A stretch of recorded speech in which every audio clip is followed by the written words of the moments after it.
Have you ever looked at a squirrel, a bird, or even your own dog and wondered, why don't they seem to struggle with their weight like we do? Why do humans get fat so easily, while most animals in the wild stay lean and fit their entire lives? It's a question many of us have asked. You might think there's something wrong with our bodies, that we're somehow flawed. But the truth is, our bodies are incredible survival machines. The problem isn't our biology, it's the world we've built around it. We're running ancient software on modern hardware, and the result is a serious mismatch. To understand this, we need to rewind the clock. Way back. For hundreds of thousands of years, our ancestors lived as hunter-gatherers. Life was tough. Food wasn't something you could just order from an app. It was scarce, unpredictable, and required a huge amount of effort to find. One day you might feast on a successful hunt, but the next few days or even weeks you might find very little. Famine wasn't a possibility. It was a regular part of life. In this environment, a body that was good at storing energy had a massive advantage. Imagine two of our early ancestors. One has a super efficient metabolism that burns through every calorie immediately. The other has a body that, whenever it gets a little extra energy, cleverly squirrels it away as fat.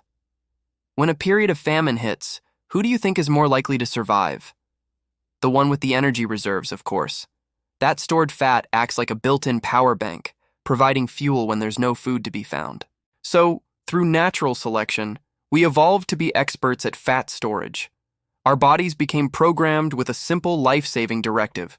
When you find high-energy food, eat as much as you can, and store the excess as fat because you never know when you'll eat again. This is what scientists call the thrifty gene hypothesis. Our genes are thrifty, meaning they're excellent at conserving and storing energy. This system worked perfectly for almost all of human history. Our bodies were beautifully adapted to our environment. We were constantly moving, walking, running, climbing, digging, burning a lot of calories just to survive. And the food we ate was whole and unprocessed. Fruits, vegetables, nuts, lean meat. These foods are naturally lower in calorie density and high in fiber, which makes you feel full.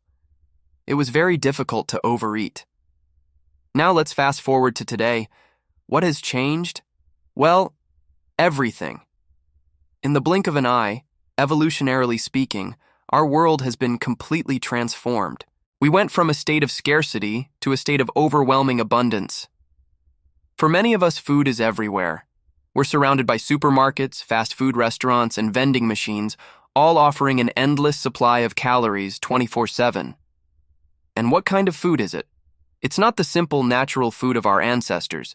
It's hyper-palatable, scientifically engineered to be irresistible. Think about your favorite snack. It's probably a perfect combination of three magic ingredients: sugar, salt, and fat. Our brains are hardwired to seek these out because, in nature, they signaled high-energy, valuable food sources. Sweet meant ripe fruit, full of energy. Fat meant a rich source of calories, crucial for survival. Salt was a rare and essential mineral. Food companies have figured this out. They've cracked the code of our primal brains. They create products that hit this bliss point of sugar, salt, and fat, triggering a massive dopamine release in our brains, the same reward chemical involved in pleasure and motivation. This makes us feel good and makes us want more. We're not just eating for hunger anymore. We're eating for pleasure, for comfort, for reward. Our ancient brains, still operating on that eat it while you can programming, go into overdrive. When you see a donut, your brain doesn't see a 400-calorie sugar bomb. It sees a rare, life-saving energy source. Your inner caveman is screaming, eat it all. We might not find another one for weeks. The problem is, there's another donut shop right around the corner. The famine never comes. So we have this perfect storm. Our bodies are designed to store fat efficiently. Our brains are designed to crave high-calorie foods. And our environment provides an unlimited, inescapable supply of exactly those foods. It's a biological mismatch of epic proportions. And there's another crucial piece of the puzzle. Our activity levels have plummeted. Our hunter-gatherer ancestors burned thousands of calories a day just existing. Today, many of us spend our days sitting, at a desk, in a car, on a couch. We've engineered physical effort out of our lives. We take elevators instead of stairs. We drive to the store that's just a 10-minute walk away. We've outsourced our physical labor to machines.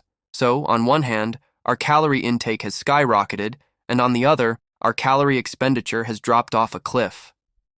The equation is simple. When calories in are greater than calories out, the body does what it was designed to do. It stores the excess energy as fat.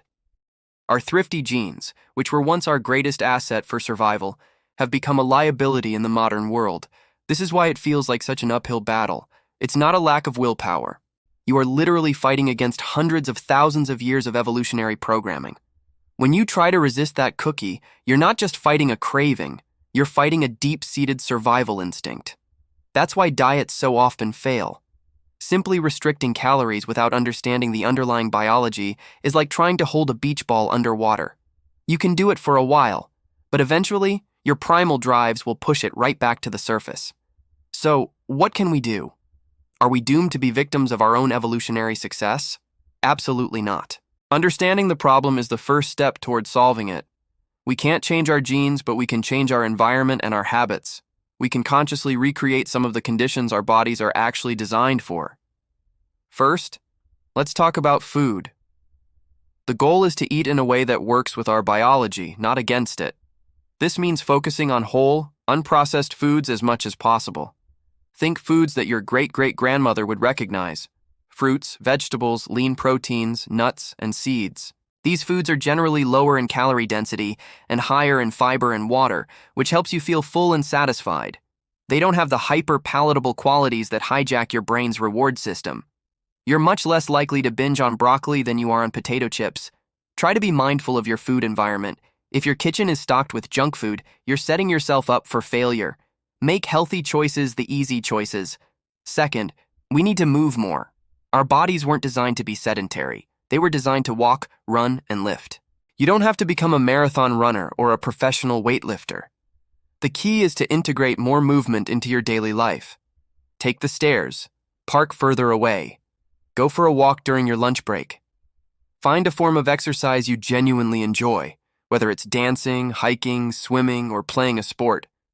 When you enjoy it, it doesn't feel like a chore, and you're more likely to stick with it. Regular physical activity not only burns calories, but also helps regulate your appetite hormones and improves your insulin sensitivity, making it easier for your body to manage energy. Finally, managing stress and getting enough sleep are critical. Chronic stress and sleep deprivation can wreak havoc on the hormones that control hunger and fat storage, like cortisol and ghrelin. Our ancestors faced acute stress, like being chased by a predator, but today we face chronic, low-grade stress from work, traffic, and endless notifications. Finding healthy ways to manage that stress, like meditation, yoga, or spending time in nature, can make a huge difference. So the next time you feel guilty about struggling with your weight, remember this. Your body isn't broken. It's an amazing product of evolution, trying its best to keep you alive in a world it wasn't built for. It's not about blaming yourself or feeling like a failure. It's about understanding the mismatch and making conscious choices to bridge the gap. By changing your environment and your habits, you can work with your ancient biology instead of against it. It's about respecting your body's history while guiding it toward a healthier future. Thank you so much for watching. If you found this helpful, please give this video a thumbs up and subscribe for more content that dives into the science of our bodies and minds. See you in the next one.